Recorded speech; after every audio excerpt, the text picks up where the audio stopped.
Je pense que les garçons ont fait un bon match, on a mené tout le long et ils prennent une fois ils passent une fois devant, c'est à la dernière seconde, donc c'est super dur pour les joueurs. Je crois qu'on mérite pas ça, on mérite au moins le match nul. Maintenant, voilà, c'est comme ça. Il va falloir s'accrocher, aller chercher des points ailleurs, mais ce soir c'est difficile. C'est une défaite qui va être compliquée à digérer. Samedi soir à la salle Jean-Bouin, les handballeurs d'Angers-Noyant se sont inclinés 26-27 face au Pays d'Aix. Les Angevins ont quasiment mené toute la partie contre une équipe d'Aix qui joue elle la montée. Et alors que les 3 points de la victoire semblaient se profiler, Angers-Noyant a tout perdu en 5 minutes.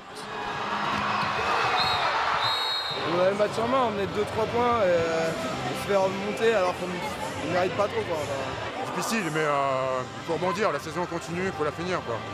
Donc là, on a perdu quelques points à domicile, mais on va aller chercher ailleurs, pas de problème. C'est une défaite qui va tout de même faire du mal au moral angevin. Angers-Noyant, classé en bas du tableau de 2e division, avait plus que jamais besoin d'engranger des points. On va continuer, la saison est encore longue, il reste 7 matchs. Mais c'est vrai qu'on a le sentiment d'être pas être loin, mais là, ce soir, on n'est surtout pas loin de descendre, donc c'est super dur. La suite du calendrier n'est pas favorable aux Angevins. Il va donc falloir être très fort pour ne pas descendre en national. Et la dernière ligne droite dans la lutte au maintien commence dès ce week-end avec un déplacement à Paris, le 2e du championnat.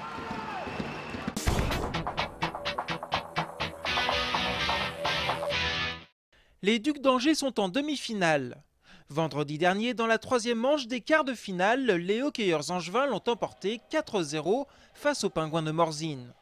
Après leurs 2 victoires acquises à la patinoire du Haras en début de semaine dernière, les Ducs se qualifient donc sans trembler. Mais c'est désormais une équipe d'un tout autre calibre qui attend les Angevins. En demi-finale, les Ducs retrouveront les Diables Rouges de Briançon. Une vieille connaissance au goût amer, puisque ce sont les bourreaux des Ducs, au même stade de la compétition l'année dernière.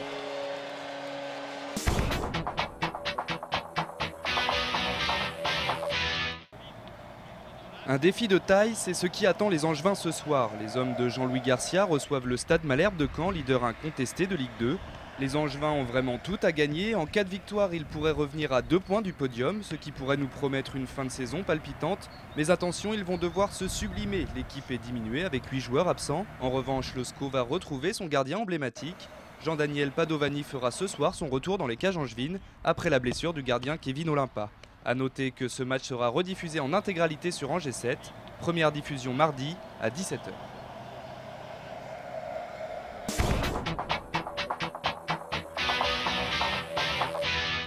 Pour finir ce Sport News, quelques résultats de basket. En National 1, jeudi dernier, l'ABC l'a emporté 85-58 à la salle Jean-Bouin face à Longuevie. L'équipe de l'Étoile d'Or Saint-Léonard a elle ramené la victoire samedi soir. Un succès obtenu face au Centre fédéral sur le score de 57-65. En Coupe de France, coup de chapeau aux filles de Beaupro. L'équipe de Régional 2 s'est qualifiée pour les quarts de finale face à Ouistreham qui évolue en National 2. Enfin, toujours en Coupe de France, les filles de l'Union féminine d'Angers se sont elles aussi qualifiées pour les quarts de finale. Une victoire acquise contre la réserve de Bourges.